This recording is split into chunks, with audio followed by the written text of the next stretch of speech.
কয়েকদিন আগে 9 আগস্ট কাউন্সিলের মাধ্যমে ড্যাবের কেন্দ্রীয় নির্বাচন হয়। সেই নির্বাচনে ডক্টর হারুনুর রশিদ সভাপতি এবং জহিরুল ইসলাম সাথী সাধারণ সম্পাদক। আর এই সংগঠনটির দীর্ঘদিন যাবৎ যিনি পরিচর্যা করছেন আমার এই সহকর্মী ডক্টর ফরহাদ হালিম খান ওনার। আজকে এই নবনির্বাচিত কমিটির পক্ষ থেকে স্বাধীনতার মহান ঘোষক, বহুদলীয় গণতন্ত্রের প্রবর্তক এবং আধুনিক বাংলাদেশের উপকার আমরা আজকে শহীদ জিয়াউর রহমানের মাজারে পুষ্পস্তবক অর্জন করছি। তার জন্য দোয়া করলাম। মূল উদ্দেশ্য তো এইটাই। এর বাইরে যদি আপনাদের কোনো প্রশ্ন থেকে আমি উত্তেজিত। জুলাই সনদের এক্সারসাইজটা আপনারা জানেন প্রায় 7 মাস।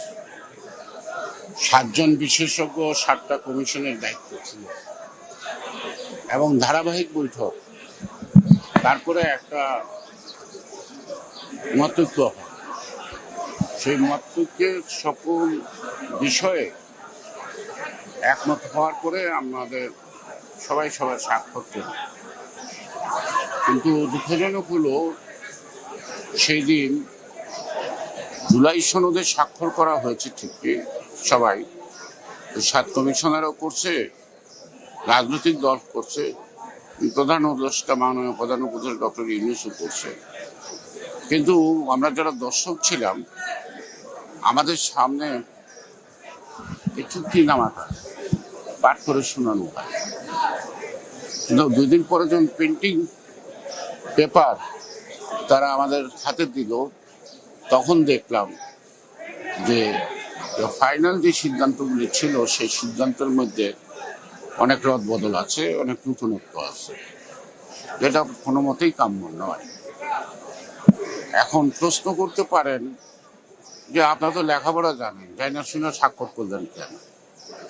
আমরা তো যাই না শুনে স্বাক্ষর করি, কারণ মূল বিষয়বস্তুটাকে প্রকাশ করা হয়নি।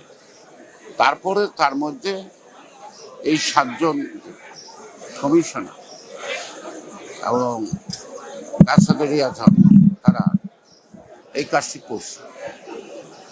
এই যে কাজটি করলেন এই ব্যাপারে আমরা আমাদের নতুন কোনো বক্তব্য বলি নেই।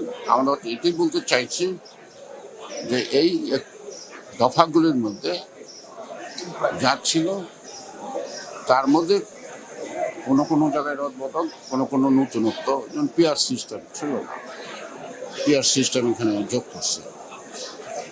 এখন আপনারা যে প্রশ্নটা করছেন এই প্রশ্নটা আমাদের যে প্রধান উপদেষ্টা যে সাক্ষাৎ করছেন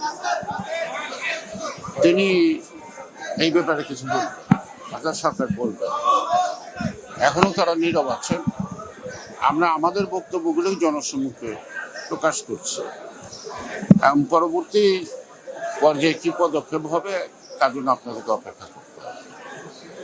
আমাদের মূল যে কথা সেটা হলো একটি, আমরা প্রায় 18 বছর, যদি নাও হয় 16 বছর, আমরা কিন্তু একটা দাবি, একটা সুষ্ঠু অবাধ নিরপেক্ষ নির্বাচনের দাবিতে আন্দোলন করছি।